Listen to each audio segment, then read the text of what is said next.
easiest thing that I do, and it allows me to set my audio levels as soon as I get my little earpiece in here is to get your name on tape and the correct spelling. So you are?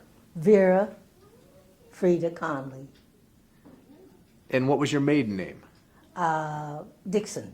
D-I-X. X-O-N. And Conley, C-O-N. L-E-Y. That's my married name. And where were you born and I when? was Tacoma, Washington. And when? 7/7/20.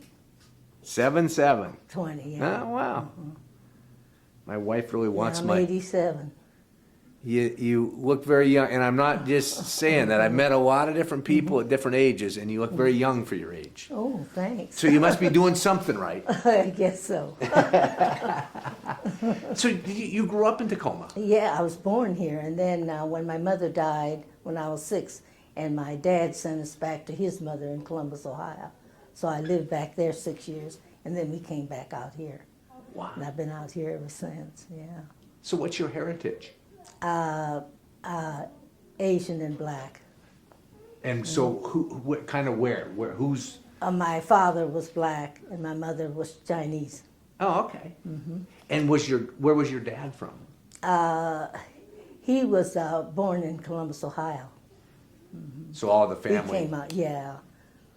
Do you know how come he ended up out here? He left home when he was 16, and then he went to college, and then come out of Northwest. It was jobs, so he got into the job deal and stayed out here. And then he met my mother, and he met her in Oregon, and married. She was born in Oregon, my mother. What? Now that's interesting because at that time, Yeah. The African American Chinese and Chinese, was that a no, that's very odd. You know, the Chinese and black. You know. Do you know if that? Now you said your dad died when you were pretty young. Is that- No, my dad died when I came out here, and we were, I was married, and he died in the 70s. Oh, okay. So he lived a long, healthy life too. Yes, then. he did. I think he was 70 or something like he. So what did your dad do? He worked at the courthouse as a janitor, and then later on he got into politics, and he got to be a deputy sheriff here, and he was the first. And then he met my mom in Oregon, and then he married in Seattle. He come up and married her. Huh. It was, well, he was 40 when he married my mother. My mother was, he was 40 and she was 30. Okay. So married younger. Yes. Yeah. Yes. What? So when you were growing up, again, times have changed a lot. Yes, they have. What did you consider yourself? Black or Chinese, or you didn't? I went with the blacks. My mother joined the black church, and the Chinese, they kind of distanced herself with because she married out of her race. So they dumped her. So she had to go with my dad's people, and then she joined the church. And then I had my brother. He was 4 years older than us. She had him. He was a twin. And my sister, I'm a twin too. And then she had triplets, but they all died. Wow. Two sets of twins and a set of triplets. But... Yes. And my brother's twin died when he was 6 months old. He had pneumonia. So there's only living my people now is my sister. She's living here in Tacoma too. She married in Tacoma. So did you go to high school? Yeah, I went to McCarver and then Stadium High School. I love Stadium. It's just That's beautiful. a beautiful school. Yeah, yeah, it's really a nice school. What was it like growing up in Tacoma at that time? Well, it was prejudice. It's always been prejudice. It's changed now since the 60s, but we couldn't eat at Woolworths. A lot of restaurants wouldn't serve you because you were black. And of course, things opened up pretty good when the war broke out. They brought up a lot of people from the South, and then you could get jobs easy. And my husband, I had the two children, 5 and 7, and so he got a job in the shipyards. So he was deferred. So long as he worked in the shipyards, and I went to the shipyards with him, but it was too hard. All they did, because you were inexperienced, was janitor, cleaning the boats, scraping and dusting and like that. And I was on a graveyard shift, and really I kind of got asthma, that night air, and then I just couldn't handle it. So then I went and did laundry work for 3 weeks, but it didn't pay nothing. So just $25 a week and hard work, 8 hours. So then I went over to Boeing's. Boeing's was hiring. And I hired in as a riveter's assistant, which I didn't know what it was, but it's you buck rivets and you have a bar, and she would drill and put a hole in there, and then I'd hold the bar, and when she put the screw in, my bar missed. You know, I wasn't good at it, and of course she was upset. And if you could buck rivets for 6 months, you become a riveter. And most of the riveters were white. Blacks, they just were helpers or something like that. So I was there about 5 weeks, and my hands got calluses and hard, and I just wasn't good at it. I couldn't hold them bars. The metal bars were heavy. And where we worked where they at Exposition Hall, where they made the wings of the planes. So I quit. And then when I went back to Ireland, they was always looking for work because people were going to the war. And I went back in as a mechanic assistant. That was something easier for me to do. So they said, well, we're not going to hire you because you've got children and women aren't reliable and you won't make time. He said, but if we take you back, you got to be here every day and no sickness, no nothing. I said, I'll do it. I signed the paper, and I stayed there for a year till the war ended. Then when the war ended, they told me that was it. You know, and they give us our yellow slips. It was a happy day for other people, but it was a sad day for me because I had no work. So then I went back, and I ended up just doing housework. Was that new for women to go out into the work environment like that? No. Here in Washington, when you went to work in the laundries were all white. There were no black. But when the war broke out, they couldn't get the white help, so they took black. And in the shipyards, they took you, but the whites held the better jobs. You just, work a long time and didn't get nowhere. And even when I worked at Bones, they did the sheets of metal where they put the holes, the drill holes in the skins where they would the riveter would have to put the screws in, to get it together. And all they had the blacks doing is holding the sheets of metal, while the thing was on the table, and you held it still so they could drill the holes in. And then it went over to the riveters. And the riveters, they went real fast because, white was always preference. And then when I worked in the shipyards, the few blacks that were there, they put them together. They didn't put them with the white. It was really something. Now, was it my husband went in on the boat as a welder, and he went to school for it. I think they give you 6-week training.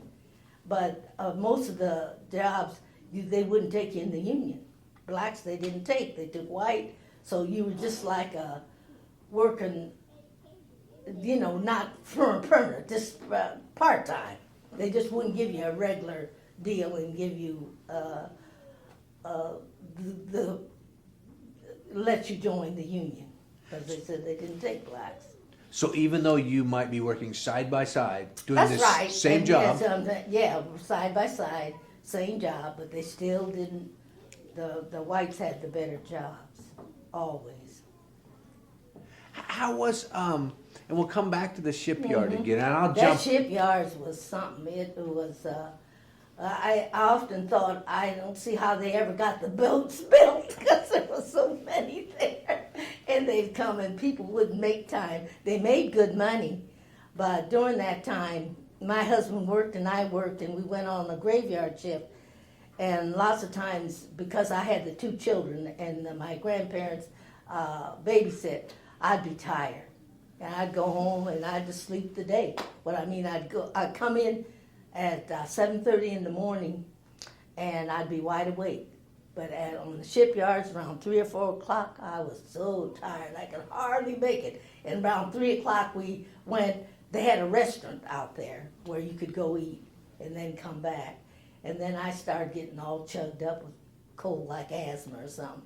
So I went to the doctor, and the doctor said, "Look, this is not healthy work for you." He said, "You'll have to quit it because you'll end up with TB."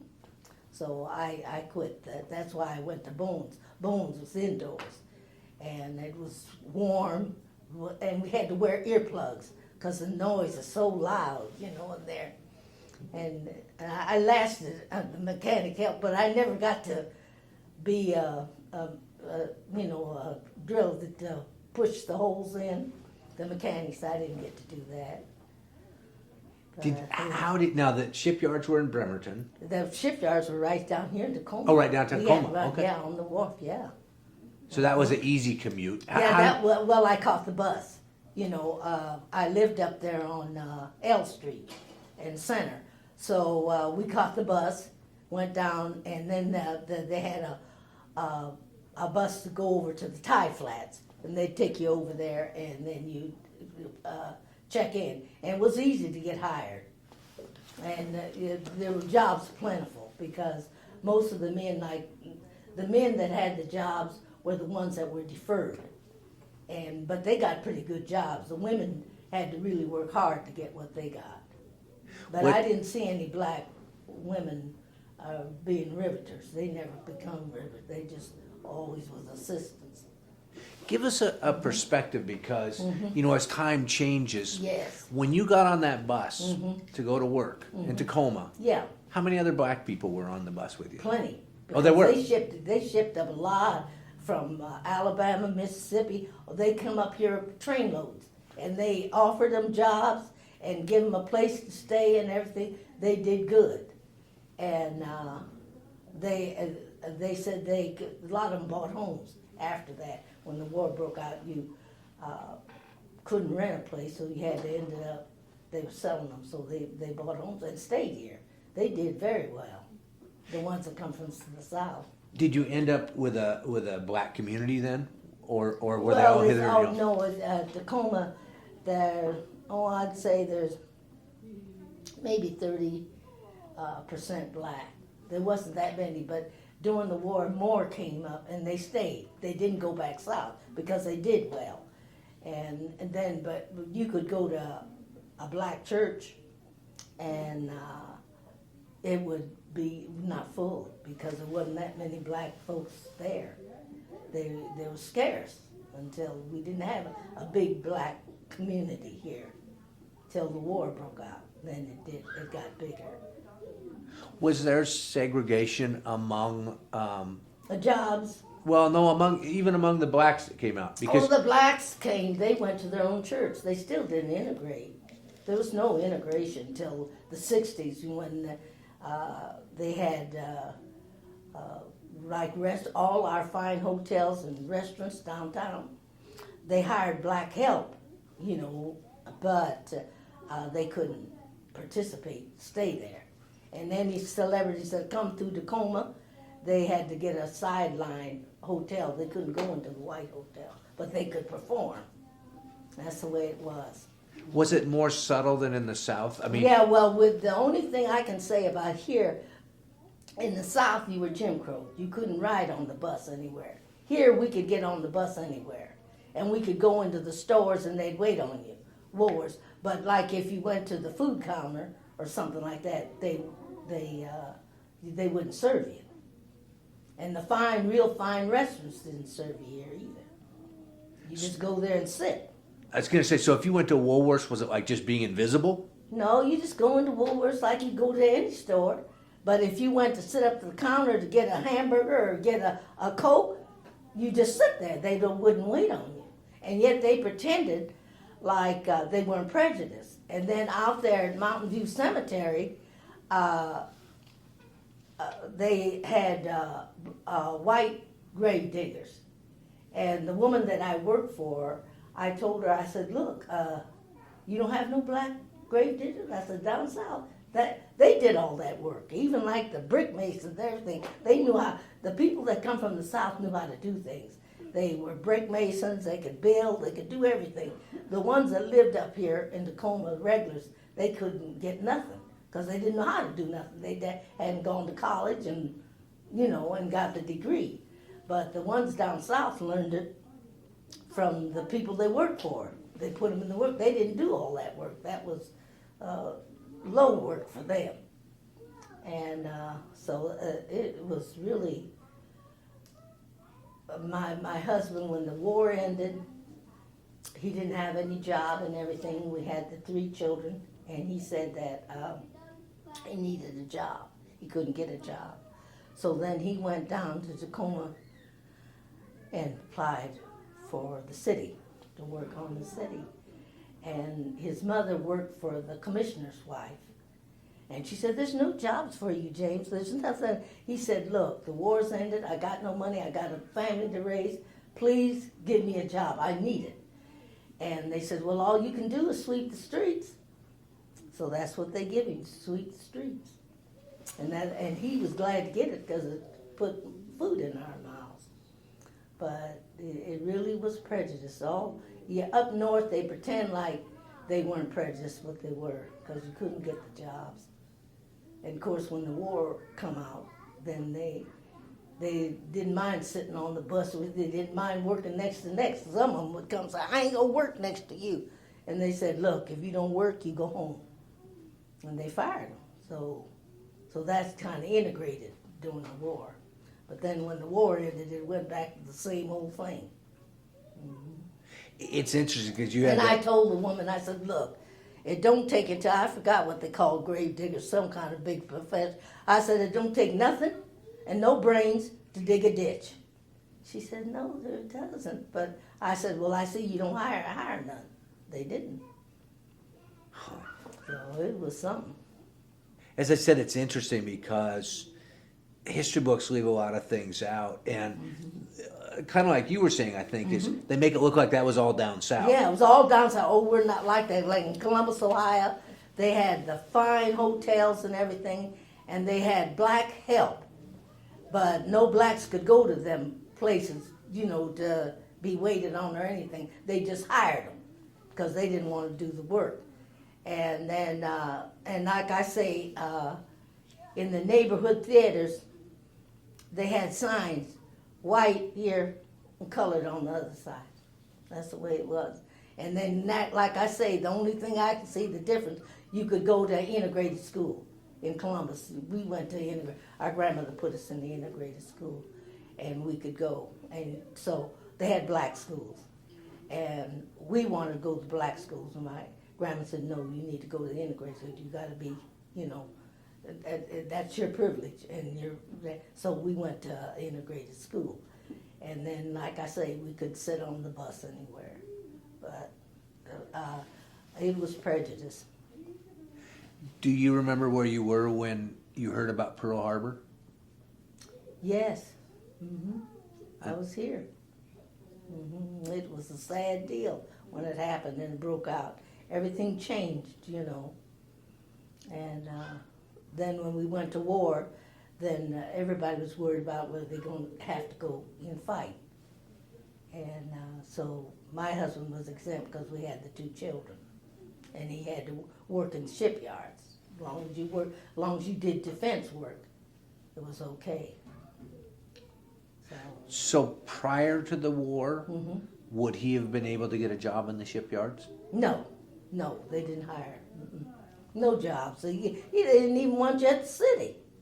They had, there was my husband, about 4 street sweepers till they put in the machines, when they put in the machines. And then I think when the war was over, he got the city job and he worked up. And then when the integration and all this, people were fighting for jobs and everything, he got to be a foreman after that. But before, there was no chance. Just white got to be foreman. Then he got to be a foreman. But then after all the deal died down and the grants didn't come through, he had a grant, working as foreman. They put him back to regular labor. That's the way it was. Do you remember as a little girl growing up what your dreams were, what you wanted to be? Yeah. And when I wanted to be a nurse. I always said I wanted to be a nurse. And, you had dreams and everything like that. But it was prejudice, and then people didn't want to believe it. And when down south, when they were putting hoses on the blacks and said they couldn't go into the white schools and all that, the women that I worked for said, "Oh, we're not like that up here." I said, "You got to be kidding, it's prejudice here." They were shocked. Because just like I say, and then like even now, today, they had affirmative action. And they fought it, and now here, they don't have affirmative action. That was a way you could get a fair deal, like get a loan. Like my daughter, she got a loan. During the 60s, it benefited her, she got a loan. And my other daughter, they integrated the schools. They weren't integrated here. They said they had to be bused to white schools. The white schools were much better, had equipped, computers, they were just wonderful. And they said they got to be bused. And Tacoma fought it, and Seattle fought it. Finally, the government said, "You got to bus them." And she got to bus to a white school, got good grades, got to learn how to do anything. Then she got a grant to go to college, and that's how she got a college degree. She come in a good time. Now, when you went to school... When I went to school, there was nothing offered, no. How many other black students were in your class? Any? When I went, about 5. There wasn't many. The time that all the blacks come in and more was during the war, and they didn't leave. So then the schools were more integrated, deal. But when she went to school, how many was in your school, Darlene? The blacks? 26 at the white school. No. And at the black school, Stanley was probably about 30% African American. Wow. Yeah. Now, friends, classmates? When we come out here from Columbus, Ohio, we went to McCarver, and there was just a handful of blacks. But what about... And they went at the lunchroom, they all went, to the table and stayed together. They didn't integrate. And then the churches didn't integrate. Blacks went to black churches and whites went to white. Now, as a child growing up, were you aware of that? Or is it in retrospect you become aware of that? Well, I wasn't aware when I was back in Columbus till I came out here, and then I could see the difference. And where you couldn't get a decent job. All they wanted you to do, you could go and clean kitchens and do housework, but they didn't want to give you no decent jobs like clerking. Is that... in the department stores. That was hard to get. And then I think my daughter got a course in high school where they give you a chance to go and work in a store. And then that way she got to go down and work at Woolworths. But then when those grants and things that the government gave you, when they run out, you had no job. You know, it wasn't nothing permanent. Did the war effort?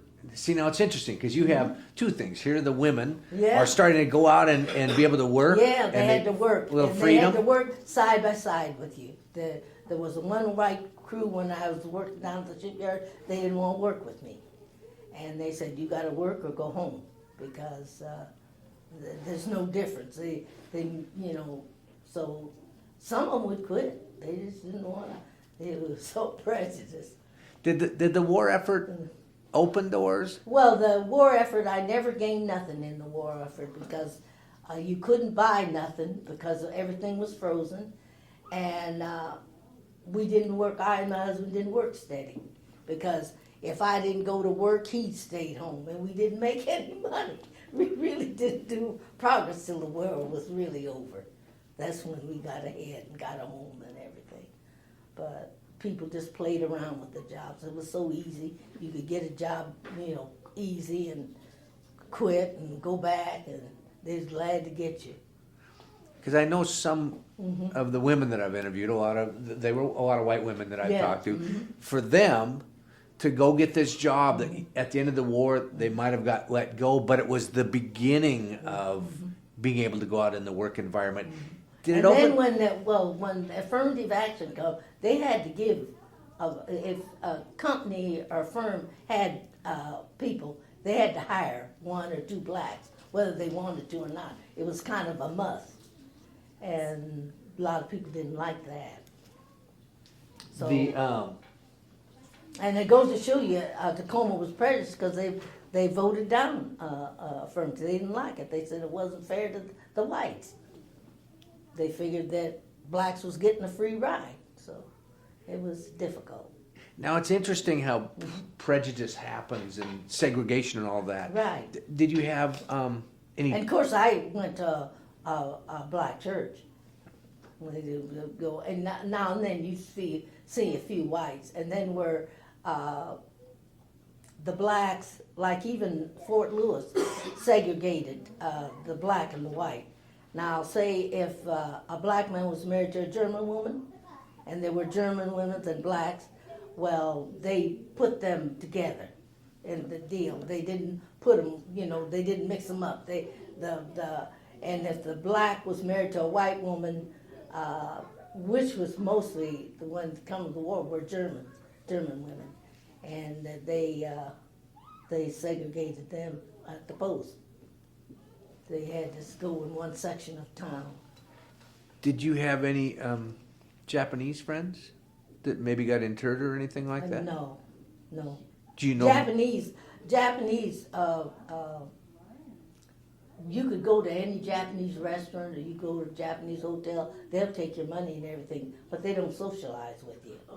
And You can't cut it off. Remember you told me about the Japanese people, the cleaners that lost everything and had to leave, and that's how you got my baby stuff?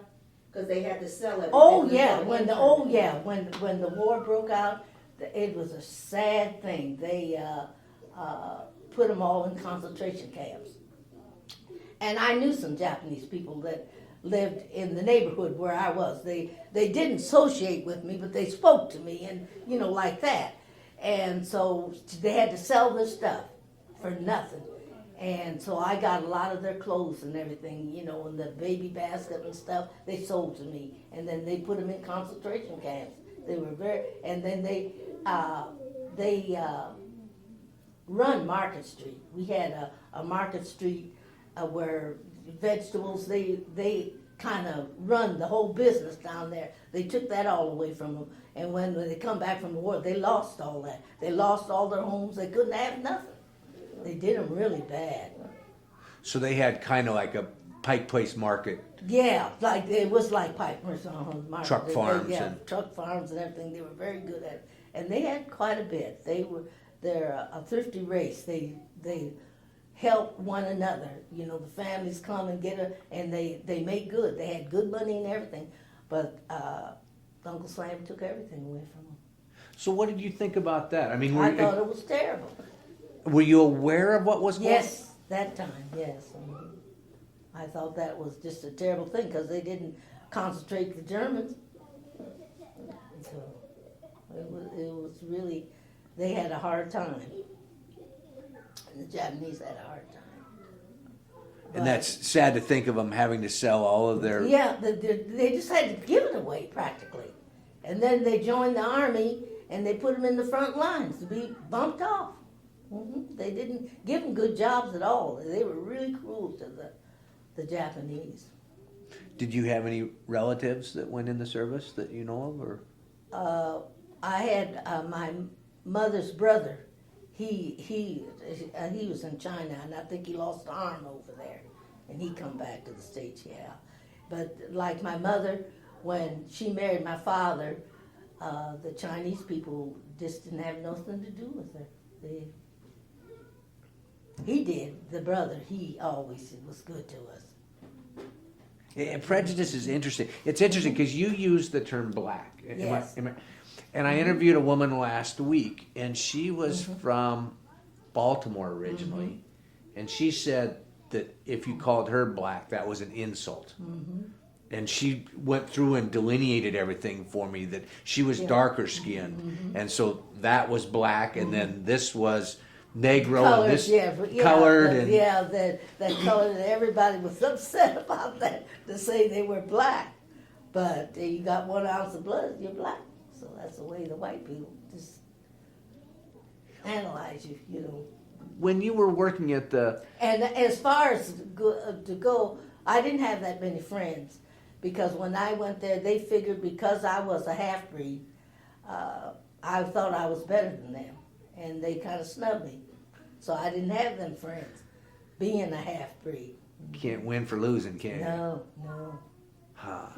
It's, as I said, it's interesting because if you were to read history books, again, you wouldn't think any of it was out here. No. Well, you figure that even the people that I worked for, when I mentioned to them, said, "Oh, how terrible it is!" And I mentioned how it was here, and they didn't see it. They thought everything was wonderful, or maybe they wanted to believe. But you go to that laundry. I remember that laundry. They just would not hire. And my brother was a postman, and we lived down there on Center Street, and he brought the mail. And so when he come by to bring the mail, he'd come drop in my house and get a cup of coffee. And so the neighbors turned him in because I had white neighbors across from me. We were the only blacks down there anyway, 2 or 3 families. And so they turned him in. And so the post inspector said, "Ray, what's going on?" He said, "Yeah, I hear you. They're saying you're loafing at your sister's house." He said, "Look, I go to the restaurant around the corner. There was a tavern and a restaurant where he carried the mail. And my brother, naturally being a half-breed, he didn't look black. They didn't know he was black. They thought he was Filipino. So when he went in there, he told them about the mail and the stuff. They said, "Well, Ray, we can't serve you no more here. You know." He said, "What?" He said, "Well, from now on, I'll just slip your mail under the door." And he told the post inspector that, and then the post inspector said, "You got to serve him, give him coffee." And he didn't get demerit, but he quit the post office because it was so prejudiced. The white people did him so bad. So he went to the garbage. And he said, one thing about the garbage, he said, people don't care. You dump the garbage and you don't have to worry about it. But he said if he was late with the mail or didn't get it to the junk mail they didn't get, they returning him in all the time. He said it ain't worth it. But he said, here I done gone, and he was in the war too. He said, here I done gone and fought for this country, and they don't want to serve me coffee. And the restaurants knew. And that's the irony, is how they were accepted and unaccepted. That's right. Both blacks and women, and within the different races. Different races, even the race, like I say, the the black men that are married to white women, they have children, and they don't want the children associating with the blacks. They're prejudiced too.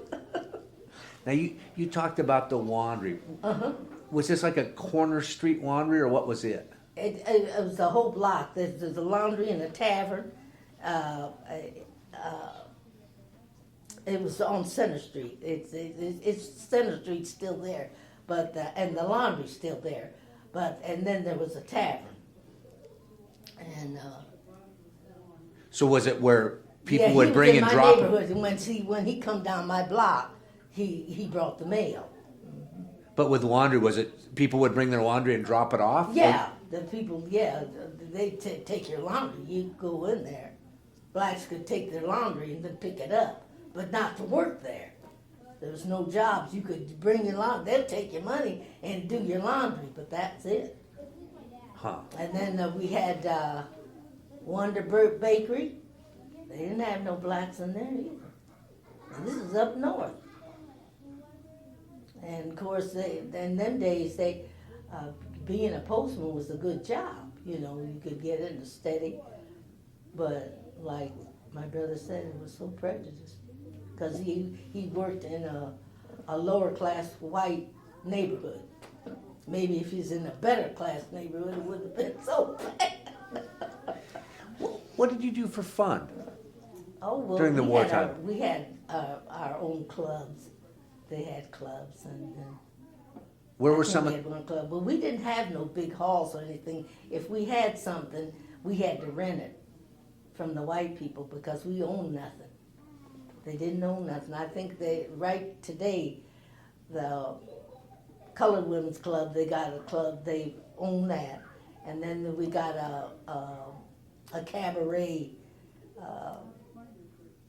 black place that they fix that up and they own that. But if they have a big function, they got to go to a white hall to give a big affair because they have no place. So where are some of the places that you might have gone to hang out? And Well, we used to have there was the Elks Club they had down on Tacoma Avenue where the blacks went, and then we didn't have that many black churches. I think we had the Methodist and the Baptist, and then there was the Pentecostal Church of God in Christ, but they were little churches, they weren't big.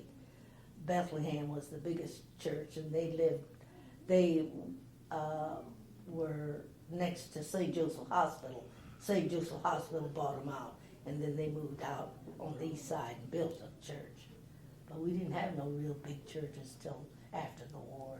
did you go dancing or listen? Yeah, they had a dance hall. There was an Elks Hall, but it belonged to whites too. They just rented it. So does that mean you would get it on a weekend, or would you then have to take some? Well, you have to take when they had a opening. You know what I mean? If white folks wanted it, you didn't get it. So, but Live music or recorded music? well, they had jazz.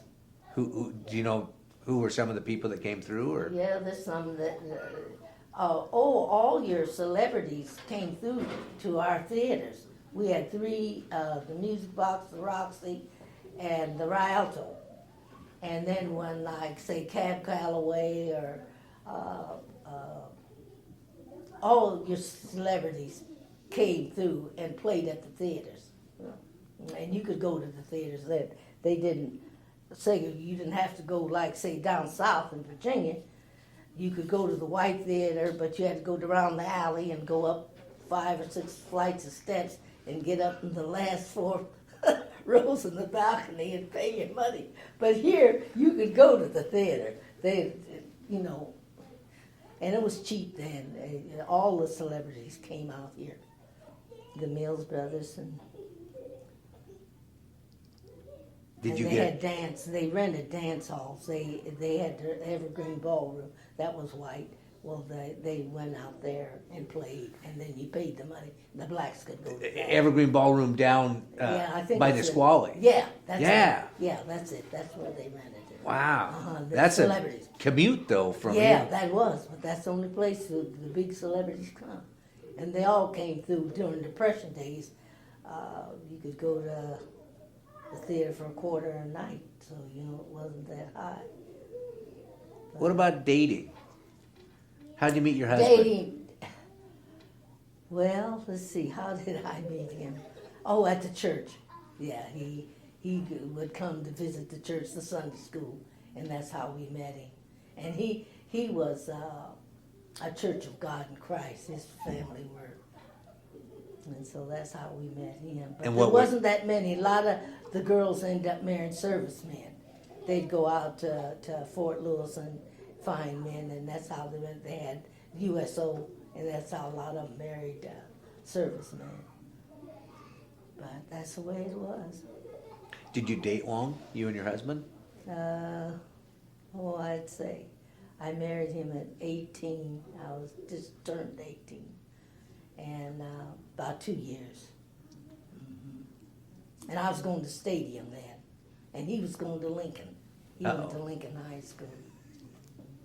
What? But there wasn't that choice. You didn't have, my sister, she married a guy that, I think he was Methodist, his family, and she married.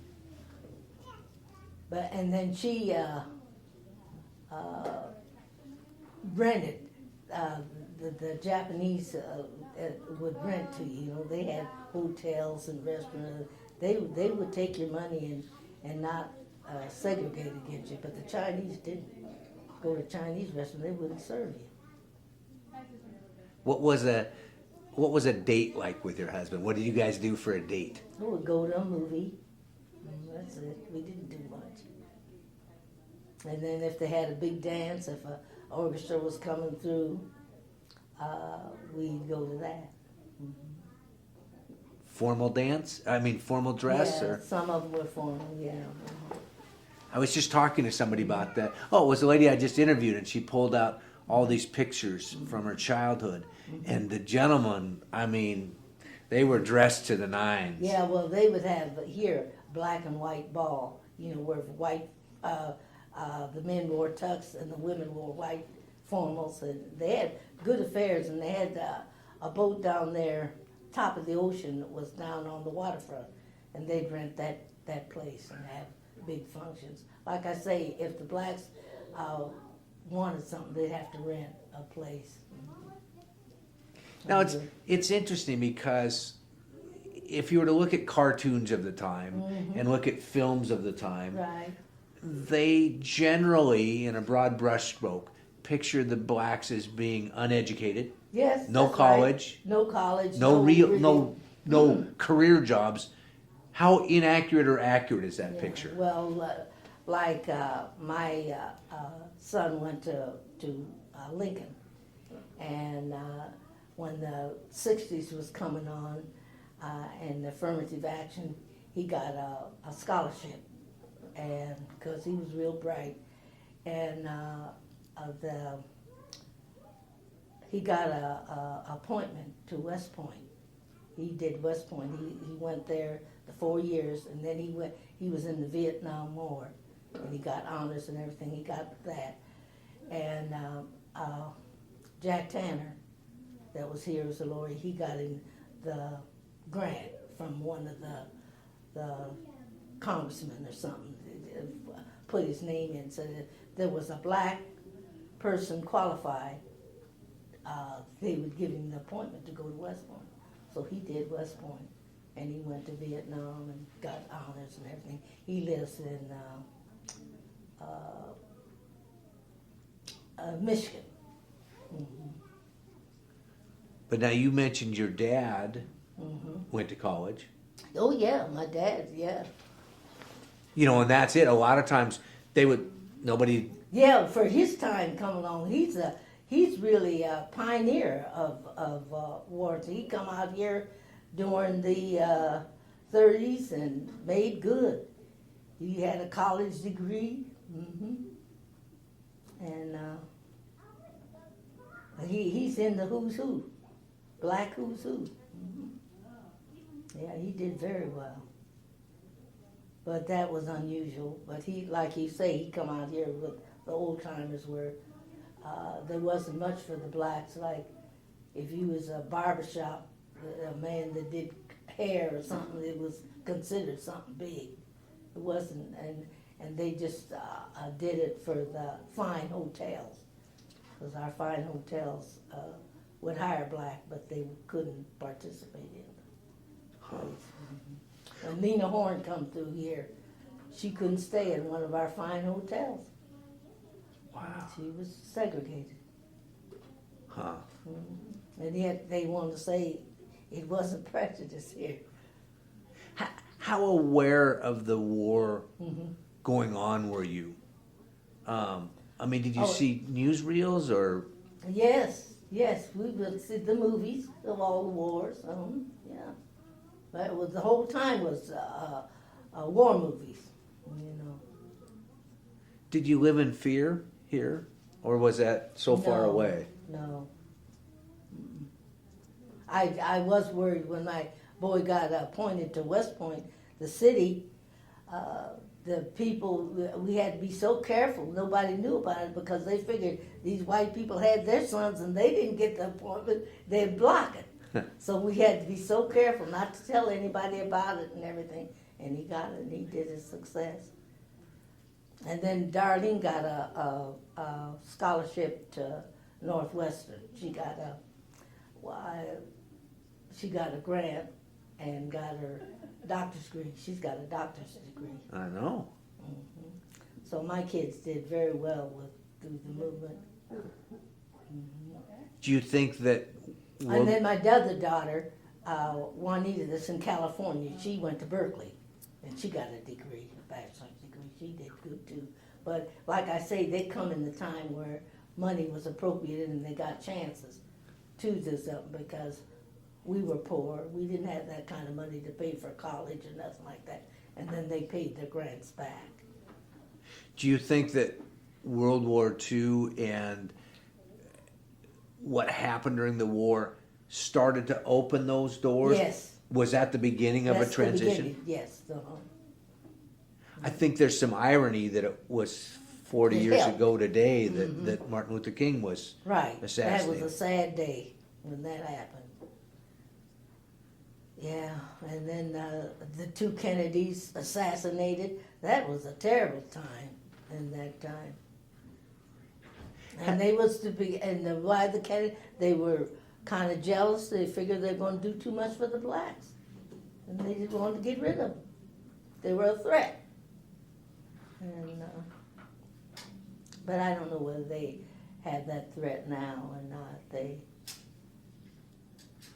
I think Things so. really have changed, I think, for the better, I hope. That was going to be my next question. Do you think the world? It's going to be better because look how Obama's doing. It's amazing that he's getting all the help. And people, white people, are promoting him. Blacks don't have the money. It's the whites that are promoting him. So things have changed. So. Do you still experience prejudice? Yes, there's still, it's got a long way to go. There's still people got, when it comes to push and shove, Did we learn anything in World War II? I mean, Yeah. what do you think we learned? We weren't the beloved country that we thought we were. We had made enemies. And if 9/11 had come, we still was kind of in the dark till 9/11 hit. And then we woke up our eyes that we're not the beloved country that we think we are. Do you think there's a message in there for future generations? Yes. We got to be created equal and love one another, and there's no difference in color. Until they find that out, as long as they figure there's a color barrier, because right now they're trying to bring up in Obama about the color rate, bringing the color card in. So it's still there. Do you think prejudice is instinct, or is it something that people are taught? I think it's something that people are taught. because you take two little children, black and white, play together. They love one another. And the parents said, no, I don't want you playing with her. She's black. And they put it in them. But they don't see the difference. So it's kind of embedded in you. When you went to work at Boeing's in the shipyard, were there any, because you said that the blacks were kind of given second-class jobs. Yes, they did. Did you ever connect with any non-black friends there, or was it so separate that... It was separate. The whites didn't associate with the blacks. Blacks stayed to themselves. Which is amazing again because... Now and then you'd find there were some white girls that liked us, and wanted to work with us, but ordinary, the middle of the run, it wasn't. So, yeah, and then a lot of them said, oh, we don't want to work with you because... Vera, these white girls said, we don't mind working with you, but she says, these southern blacks come up here, we don't want to associate with them. Now, I'm black myself, they're telling me, but you're okay. So I said, there it goes. And the foreman said, you've got all work together, because they chewed him out. They said he'd get fired if he didn't put us together. It was separating, putting the blacks over here and the whites, not together. But that war really mellowed down people. They really, you'd be shocked, that they had to give in. And if they wanted their bread and butter, they had to work with you. But it sounds like, if I understand correct, they had to work with you, but nobody said, Vera, why don't you come on over for a coffee or a beer tonight at our house? No, that didn't happen. Were there other... We stayed to ourselves. In our country club, they had black help. And they served people, and everything like that. But you couldn't play golf out at the country club. You couldn't join. You couldn't be in it. And when they went union, they fired all the blacks and put in white. They didn't give them union wages, working for nothing practically. So it was just that, and you couldn't play on the golf course. So things have changed. The blacks can go on the golf course now. Now it's interesting because you don't sound like you have a bitterness about it. No. Why not? Well, I feel this way. I figure I was the lucky one to find out that there is no difference with black and white because you're a mixture. Because I've had that feeling because I'm a half-breed. A lot of people are against me, and I don't think I'm better than them, but it's just the way it is, how'd that happen? And my mother, they told her when she went to the black church, the women didn't like her because she's Chinese. And he said, why couldn't Arthur marry a black woman? And so they didn't treat him right. He didn't even go to the church with her, but she drug us there. It's just changing. And I don't know how it's going to come out with this election, whether America's ready for a black president or not. I don't know. It'll be... Do you think they're more ready for a black president than a woman president? I don't know. All I know, they're against Hillary. I don't know why they don't want her. There's so many people who don't like her, and that's a shame. So they're not ready for her. I really don't think they want her to be president. I figured she'd make a good president. I like her, but I don't know. And it ain't the women that's going to put her in there. So it's... I really thought she had a good chance till Obama come up, and overnight he become a... Now, do you like Obama? Yeah, he's a good man. The only thing I got against him, he's not experienced as Hillary in the business. He hasn't been in the arena long enough to know and how to run it, I don't think. but maybe he'll learn. But he's pretty young, and she's got good experience. So They all start looking younger though as we age a little bit, and they That's start. true. That's So when I true. go to my doctor and he's younger than I am, that's when Yeah. I start to worry. You know. right. What are there questions that I Well, I know when I was growing up, you talked a lot about the Jewish concentration camps too, because you said you worked with some Jewish people. Yes. And how you felt about that, like during the war, when people found out that the Jews were interned, did a lot of people talk about that? Yeah. Yeah, were They you aware of into that? I mean- yes, I was. They were really done around, and And then how were they treated? You said they were sort of, your Jewish employers would tell you they were discriminated against? yeah, they say they were discriminated, but Jewish people weren't that good to me. They worked me to death and promised me I'd have a job forever, and they were training some white woman in my spot, and they was getting twice the work out Yeah. of me. So they really worked hard. But didn't And- they say that they couldn't go to the country club and some of the No, other no, they were talk about the discriminated. Jewish people? They yeah. were discriminated against, definitely. But it seems like a lot of them were jealous because they're rich. They have the money and have the businesses. Now back east, they owned one whole block. All these black businesses, they like doctors, lawyers, mortuaries, and all that, belonged to the Jews. And the blacks were fronting for them, making the money. And I thought the blacks owned it. I said, boy, my race is rich. They got all, but the Jews owned them, and they made the money. And they're good at making the money and working you hard too. And then you and Dad used to talk a lot about when the atomic bomb was dropped. Because people Yeah, used to think I my mother figured- was Japanese a lot. So. Yeah, and I just thought that was a shame because we dropped that bomb on the dark people. We didn't drop it on them. We wanted to be experimental to know just what would happen. And we really hated them. You know how they hated the, and that was terrible what we did. It was just awful. And Germany and Italy got it way easy. Now, did you go out to Fort Lewis for entertainment during the war? I think you told me you used to go see, you saw Ray Charles or...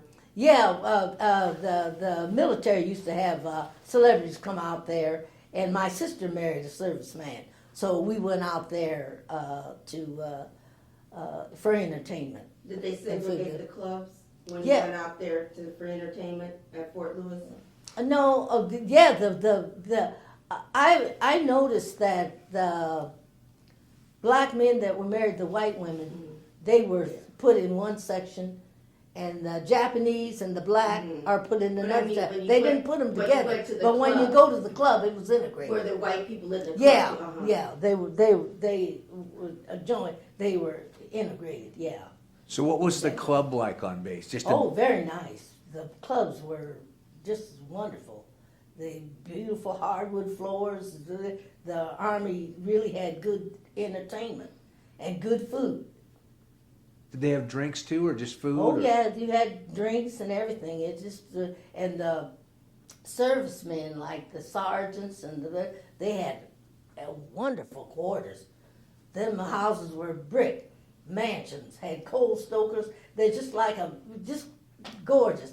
And they tore them all down when the war come in World War II and put up a little old cracker box for them, and he changed it.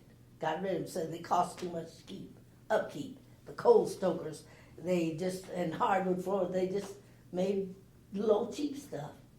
Do you remember some of the people? When my son lived out there, they got rid of all the fine quarters. He was a second lieutenant. And he did come a captain, but he had a little cracker box. They put him out where they built up, and it was a shame how the military waste. You know what I mean? That they tore all down them fine buildings and just put in little cracker boxes to get by cheap. I used to drive through North Fort all the time going to school during the Vietnam War, so I saw the Yeah. barracks and stuff out there. Yeah. Do you remember some of the acts that you saw there? Some of the entertainers, who they were? Ray Charles come out there, and he entertained. He was down there, but that was before he was real big. I was gonna say that had to be a young Ray Yeah, it Charles. was when he young. So what It was that like? Seeing It was nice. He did because he was friendly, and he wasn't a big shot then. He was friendly with everybody. He was really nice. Quincy Jones, he went out there, and he played. Yeah. Did you have I heard some people talk about different dances. They had dance cards, where if somebody wanted to, you had a card and people would put their name in it if they wanted to dance with you, and then you'd go, "Oh, Bob wants to dance." Yeah. Did you do that type no, of thing, or no, I never. so? What type of dance were you doing? We just did regular dance, ballroom dancing. Oh, ballroom. Well, yeah, ballroom. Yeah, they had nice. Blacks put on some fine things. Wow. Sounds like you've had an interesting life. Well, I have had to really, well, because I've gone a long ways. With hard times, depression, up to, my kids made it good. Can you remember the Depression? Yes. I remember back east, they had soup lines. And then my brother would go stand in the soup line to get, a pitcher of soup or something. Bread lines. Yeah, it was rough back there. When our dad sent us back there when our mother died, that depression was rough. I guess Grandma would go over to my brother's house, and he'd lend us $1, and we could eat on that dollar, because you could get pork chops for 15 cents a pound. Things were cheap, bread, a nickel a loaf, but it was rough there, because he was supposed to send us money, and he didn't send money like he said he was to take care of us. And when we went back there, she was an old woman. She was 75. She was going in a nursing home for the rest of her life. She'd saved up money, and she took that money and spent it on us. Now the Depression wasn't Prejudice, was it? Yes, I mean, it was yes. everybody. No, well, the Depression, you couldn't get a job. There was nothing. My husband was shining shoes. To make $3 down at one of the hotels. You'd go down there, he'd make $3 a day. And things were really tight during the Depression. So I lived through a Depression. It was rough. But I mean, was it everybody out of work, or was there still classes? There's still classes. There's people that had it, but we didn't. We just went through rock bottom. We had to get welfare help. And I had my first 2 children I had in the county hospital because I didn't have money to pay for them. The doctor only charged $50 to deliver a baby. We didn't have the $50. And my husband worked on WPA. It only paid $55 a month. And he worked 15 days out of the month. And so I told the doctor, I said, well, look, we'll pay you. I just didn't want to go to the county hospital. And he said, look, you can't afford me. He said, your husband ain't making enough money. So I had both children in the county, and then the third child, James worked for the city and got up there. But I can say we come from rock bottom and went up. Did good. White doctors, purple doctors, what? I had white doctors. All white doctors. Yeah, white doctors. But I think during the war, there was 2 black doctors come from the South. But I didn't have, there wasn't that many. And just, I'll get it on tape, so we had WPA. Yeah, WPA, That's- paid $55 a month. And we worked 15 days out of the month. And the other, you just didn't work. They couldn't, and then they had camps for, I forgot what they call it, for the kids. Like CCC. Yeah. They went on that. So what type then- of stuff did the WPA have you do? What type of work? Digging ditches, street work, hard work. That's all. Huh. Yeah, I always wondered if when people were in the Depression, I mean, you knew times were tough, but did you know how tough, or did you have to look back to see how tough they were? No, they were tough. I was glad to get off of it. Do you ever remember like a Christmas during the Depression? Well, our Christmas were pretty good because we'd go to secondhand stores and buy stuff and fix for the kids and everything like that. We did pretty good. They had pretty good Christmases. Huh. But to say that wages were so low and when you couldn't get anything.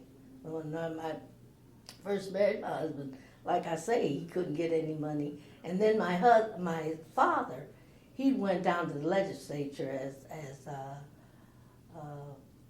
he got hired as not a senator, but anyway, he worked down in Olympia for 40 years.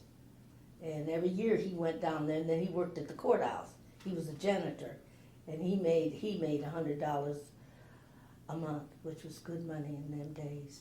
And he held that job, but it was through politics, the Democrats. When the Democrats, it was a political job. When that job ended, when Democrats went out and Republicans got it, he lost his job. But it was a rough time. Wow. So did he commuted to Olympia? Yes. Mm-hmm. Yeah, my husband had a car and he drove him down there every day because Olympia was another Prejudice place. You couldn't even rent a room down there. It was so Prejudice. You had to come back up to Tacoma. That was a Prejudice place. Wow. Huh. Mm-hmm. But he went down there for about 45 years. When did you get your first driver's license? I was 60. How old was I? Around 60-something. Yeah, it was rough. I thought my husband had a stroke, and he couldn't drive anymore and everything like that. And the kids told me to get a permit and try to learn to drive. And it was so hard for me. And so, and he was a hard man too, because he fussed and he couldn't teach me nothing. And anyway, I got a permit. I got 2 permits, and I still didn't get my license. I just didn't think I could do it, and I went to Clover Park School for the kids that they gave the course cheap. I think it was around $25. So I joined it, and I got in there, and the people that were students, they were smart, and they could do everything, and I couldn't do nothing. And then when the teacher tried to teach me, I just froze. I said, I can't go to, he said, don't you trust me? Put on the brake. So then he said, well, I needed extra care. He said, you need to take school. And then I went to Sears School. And that was $55 a lesson. And they didn't do nothing because they had the students come teach you, couldn't teach me nothing. So I went to the ABC driving school, and I got a guy that worked for the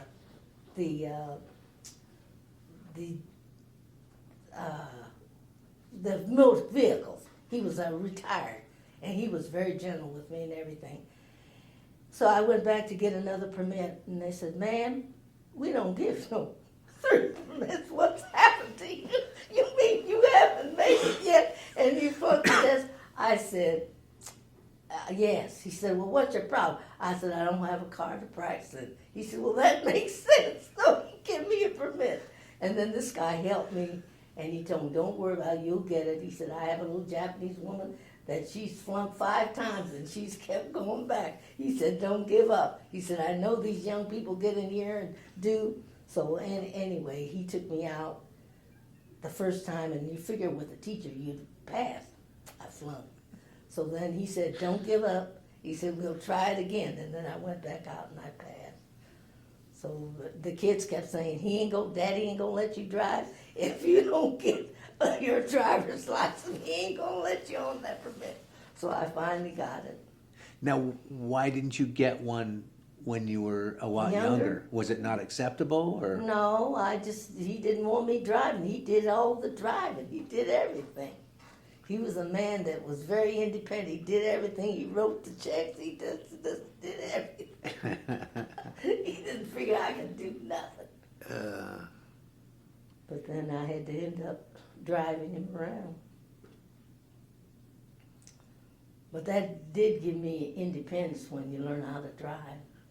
It was really good. Yeah. Well, thank you very much. Mm-hmm. That wasn't bad, was it? No, it wasn't. Painless? No. I'll stop before I stop, I can't think of anything. It's just some mistakes in some of the dates. Her father came out here in 1906. Oh, 1906? Not 1930. Oh. Yeah. Oh, okay, that's fine. We'll get that on. And when she came back when she was 12 years old, so that would have been 1932. Yeah. Wow. And then her father died around in 1950. Long time ago. Mm-hmm. As I said, I can't remember yesterday, so. Yeah. You know, people ask me dates, and I don't know. You know, Yeah. it was a while ago.